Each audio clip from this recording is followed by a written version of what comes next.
Matapos po ang pagtaas ang presyo ng mga tuyo kahapon, dito naman tayo sa frozen meat na bumaba ang presyo ng 5 hanggang 40 pesos. Aba! Kumustahin po natin yan sa ating Yora na nasa Pasay Public Market ngayon. Mami Chiki, ano-anong klaseng karne po ba ang may pagbaba ng presyo dyan?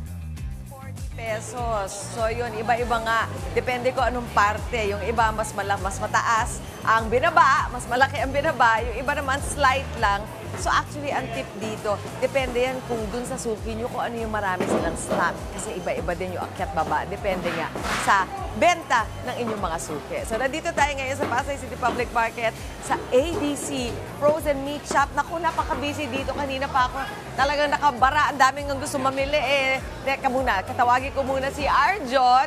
Teka muna, Arjon, dito ka po. Good morning, kapatid. Si Arjon, ang owner ng ADC. Ikaw ba yung si Arjon?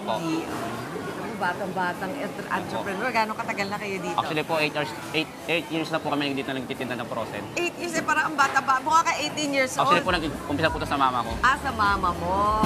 Okay, so ikaw na rin ang lagi nandito. Opo. Anong oras ba yung pinakamatao? Parang ngayon eh. Alas 3 po eh, 3 a.m. po ng ano. Nandito ka na ng 3 a.m. Tapos, siyempre, ang usually kasi inisip natin pag nasa palengke tayo is yung fresh. Pero meron din palang frozen meat. So lahat po itong tinitinda ninyo, mapakarneng baka, baboy, or manok, puro frozen. Opo. Bakit dito mo napiling pumunta sa frozen, hindi sa fresh? Kasi po, pag sa usaping punan po, mas mura po ang fresh, ay ang frozen kaysa sa fresh. Oo, totoo. Totoo yan. Tapos meron pa ba ibang dahilan na sinasabi ng iyong mga suki, ng iyong mga mamimili kung bakit sa frozen sila pumupunta? Bukod sa presyo. Bukod, dahil po sa mas convenience po. Tulad po niyan, pag ang kailangan nila, mga bato, mas marami silang nakuha ang bato kaysa sa fresh. Tama yan. Convenience. Dahil pwede mo i-stock. Tsaka yun na nga, kung bultuhan, kung maramihan.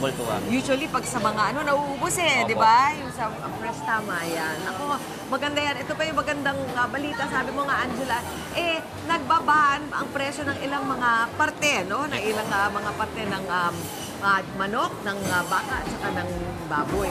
Isa natin dito sa manok, ang atay steady lang at 90 pesos per kilo. Ay, sorry, sa pork muna. Pork muna tayo. Ang atay ng pork, saan ba ginagamit ang pork? Ang atay ng pork?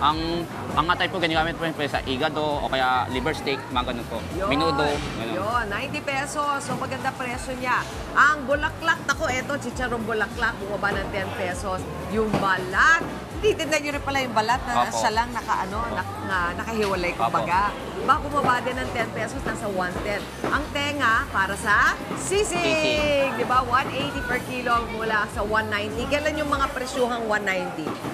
Kailan yan? Yung presyo 190? Last week lang ba? Last week lang po. Aba, so 1 week na itong nagbaba ang presyo. Nasama natin bababa pa ito? Or depende po sa ng supplier bigay. Depende sa supplier, depende rin sa benta mo, yes, no?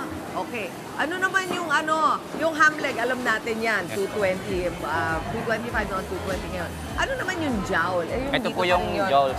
Yan pa rin ba para sa ano? Batok po. Ito po yung ginagamit ng mga pang-lechong kawali, ganun po. Jowl, batok, lechon kawali, dito pala yun. Opo. Ayun po yung mga ginagamit ng mga parisan, mga ganun. Okay, may 5 pesos na pagbaba, 2.5 mula sa 2.10.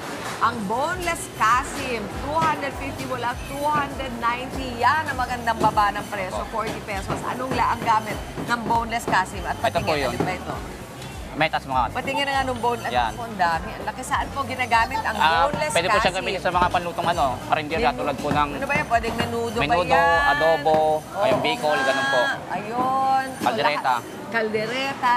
Bumili kayo ngayon dito, lalo na kay Arjon. Dahil 40 pesos ang binaba. Ang liempo naman may pagbaba din ng 5 pesos. Nasa 290 na siya. Pork chop, steady at 230. Ang pata, 180 to 220. Uy, ang ganda din yan. Asan na yung pata ninyo? Ito po, pata. Ayun. Sige, ilabas mo yung pata. Ayun, pata. Alam niyo yung dito yan, di ba? Ayan. Pato, pata. Wow. Wala siyang buko. Buo. Yes, Pwede nga kunin nyo ng buo, di ba? Yung mga pata team, yung mga ganyan. Wow, sarap nun. 180 mula 220. Yung rib loin, 215 steady. At ano naman yung sodas? 50 sodas pesos po, actually, ayun po yung pinaglagarian namin. Ano po? Yung pinaglagarian po ng mga frozen. Okay. So parang yung mga lang, hindi po siya, hindi po, pagkain lang po siya ng mga aso, ganun. Pang-aso. Ano yung tsura? Parang Hindi na nakasupot siya lang. pwede sa ano tao eh. Okay, nakasupot lang. Opo. Sige, doon naman tayo sa manok. Pati ang manok may pagbaba din. Ang Opo. leg quarters sa 10 pesos. Ang pagbaba mula 180 na sa 170 na. Ang breast fillet mula 220 na sa 250 na. So mga 5 pesos pagbaba. Ang teka, alam mo ba ang presyo ng leg quarter na fresh per kilo? Ang leg quarter po, alawas sa 180. Okay. So yun. So talagang kahit pa paano mas, medyo dikit mas po mababa talaga. pa rin. Okay. Ang beef naman nasa 355. Ito may tumaas ng slide. Opo, tumas po taga sa beef. Bakit ganon? Ang laman nasa 355, dati 345. Sa beef naman po, kaya po medyo tumaas dahil po din po sa dahil sa yung iba na hold pa sa pier ganito. O baka limited na po yung nalalabas sa stock. Okay, so nasa supply din. Opo, supply din po. Pati yung ang tuwalya, mas mura pala, no? 215 pesos per per kilo. Dati tuwalya, yan, pang kare-kare, Yes, pang kare-kare. kalyos, ano pa. Patingin, may tuwalya ka Lugaw. ba dyan? Ito po. Pati ayun, ganito Tuwalya. pala itsura. Yung sa mga hindi nakakaalam ganito, mukha talagang tuwalya, bago Tuwalya. ninyo lutuin. Paano ba pumili ng magandang tuwalya? Yung makakapal po, yan. Gusto niyo Makakapal. makapal na ganun. Ano pa ba? So sabi ko, kalyos, sabi ko... Lugaw, yan. Kare-kare. Kare-kare. Lugaw. Pwede nga, no? Okay, sige. So, tutuloy pa natin to. At mamaya sa ating pagbabalik, Arjon, bigyan niyo kami ng tips kung paano ba yung maganda pag-store dito mga frozen meat. Kasi merong tama, merong mali. At saka kung minsan nasisiraan pa rin tayo. Turuan mo kami mamaya, Sige, basta pagbabalik dito sa Pasay City Public Market. Back to studio muna. Yan, maraming salamat, Mami Chiki. Ito po sa mga kapatid natin mamimili ng frozen meat ngayong araw, may tips sa ating nag-iisang Nyora kung paano nga ba ang tamang pag-iimbak nito. Alam nyo, tamang-tama yung mga kapatid kasi ako hindi ko rin alam paano. Mami Chiki, i-share mo naman yung tips na yan.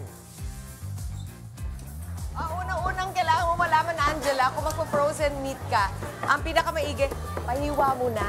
Ito nga, dito, Denor, pakita natin. Ano ba hiwa nito?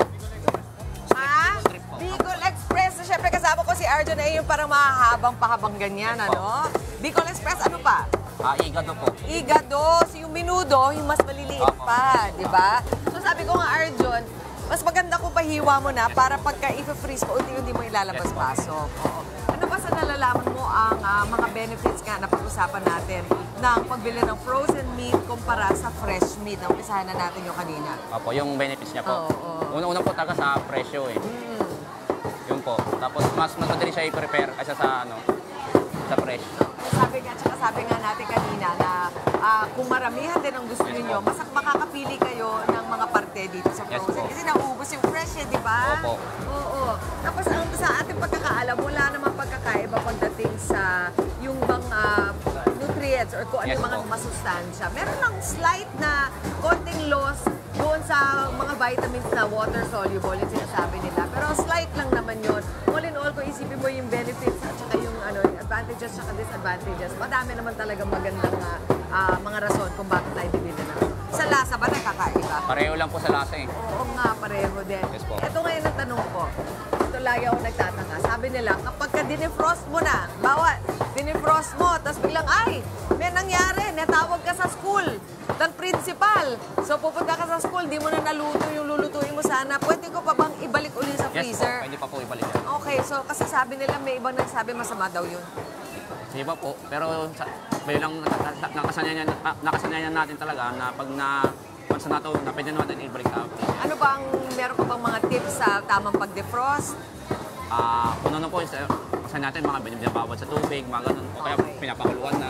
Okay, so actually, yung pinakamagandang tip yata sila mo, Arjon, plano na mabuti. Kung ilalabas nyo, hanggang mapapano, lutuin agad. Pero ito rin ang nalaman ko, na mas maganda pala mag-defrost mismo sa loob ng ref. Yes po. Oo, so sa umaga pala ilabas yun na. Kung gano'n, ang pag-defrost nyo, kahit ibalik nyo daw sa freezer, walang problema. 2 to 5 days. Pwede nyo hanggang 2 to 5 days, pag iba yung isip nyo, ay, ayoko na pala magluto ng menudo ngayon. Pero paano pinalambot ko na yung karne? As long as ginawa ninyo sa ref, Yes po. okay lang, di ba? Pwede po. ibalik sa freezer. Yun. Ikaw ba, fan ka ba nung pagkatapos ilabas, lulutuin muna, pakukuluan, tapos ibabalik sa ref? Okay ba yon? Papakulan, sabay talaga sa ref. Ako di po ako doon hindi po sa akin yung ganun eh. Na pakuluan sa lalagay sa Ang gusto mo pagka Paka-diretso na po talaga. diretso na agad. Okay, po. tapos ito, nakakita na ba kayo ng ganito, mga mami? Meron palang ganito. Ganito yung, ano ba ito? Ito po yung mga, para pag mag-slice po ng mga liempo, ito dyan, frozen na frozen. Ayan, frozen na frozen. Eh, hindi mo na po pwedeng tagayin dahil sobrang tigas. So, gagamit po tayo ng bone saw machine. Okay, so kunyari magpapahiwa kami. Ano yung magandang hiwa ng ano? Pagka kunyari magpapahiwa ako ng ribs, sabihin ko, Manong, gano'ng kadami? Gano'ng kahaba? 1/4 inch? 1/2 inch? Ano ba Depende yung po ganda? sa required po ng gusto po ng customer namin. Okay. So ito, ano ba ito? Ano Liempo po itong hawak Liempo. ngayon. Magkano ang liempo ngayon? Ang pili po ng liempo, 290. 290. So kung bibili ako ng, alimbawa, o sige, 150 ang aking budget. So parang half Yes po. kilo. Ilang piraso ng liempo makukuha ko? Mga 3 piraso po yun. 3 piraso. Opo. Gano'ng kakakapal Maninipis po yun? yun, Ano diba? yung mga 1/4, mga Opo, ganyan. mga po. Okay. Tapos pwede mo pang hiwain uli Yes ng po. ganon, Yes di ba? So dito ginagawa Yes po. lahat yan. Meron ka ba kailangan hiwain? Patingin naman, paano? Ayan, Manong. Ganito po yan. Sasabihin ninyo kung tinatansya mo na lang kung Yes saan po. mo ihiwa. Kung sabihin ko gusto ko mas makakapal, pwede rin. Naku, dahan-dahan yung kamay mo. Pakadobo na Ayun. liempo. Ay, talagang parang lagari siya. So, kailangan frozen na frozen Yes po. siya. Okay, so ganito maganda na yung ganito kakapal. Uy, ang kapal, oh. Mas maganda po yung mga ganito, mga pang lechon, mga pang adobo, Okay. yun. O, pwede na. Diba? Ito naman ginawa mo parang manipis. Yeah, ihaw, mga ganyan. Okay, so kung ihaw, mas manipis. Kung Yes po. lechon, mas makapal. Kung gusto mo yung Opo, maraming, makapal pa yan. maraming balat, di ba? Yes po. Tapos, buksan mo ito, ipapakita natin. Ito yung sinasabi nilang, yung binibili para sa mga hayop, para sa inyong mga pets, yung tinatawag natin na sawdust. Yung mga natitira pala ng mga ayun. Di ba, puro karne din yan. So, hihingin niyo yan kung meron kayong mga pets, yung mga fur babies, pwede yan. Alright. Yes, ma'am. Arjon, saan ka nila mahanap? Mahanap niyo po kami dito sa Pasay City Mall in Public Market dito po sa Libertad. Meron ka bang Facebook or nagla-live selling ka ba? May follow and like niyo po yung aming Facebook page, ADC Frozen Meat Shop. Sila po ang pinaka-busy dito dahil nasa bukana lang ng Pasay City. po. Dami nga nag-iintay. Halika kayo, ma'am. Hello, Che. Happy Wednesday, sabi mo sa studio. Alina kayo, pumasok na kayo. Alas 3 pa sila nagising. So, kailangan Hello po. nila ng konting Yan, ano, sila di yung ba? masisipag kung mga tagalista. Yan, parang meron Yan. sila exposure. Happy Wednesday, back to studio. Ayan. Maraming salamat po sa inyo, Mami Chiki, at sa mga kasama mo dyan sa Pasay. Mga kapatid, Chiki Roa Puno po. Simulan ang inyong araw na puno ng impormasyong kapaki-pakinabang. Sama na sa isang makabuluhang umaga. Tumutok at mag-subscribe sa social media pages ng News 5.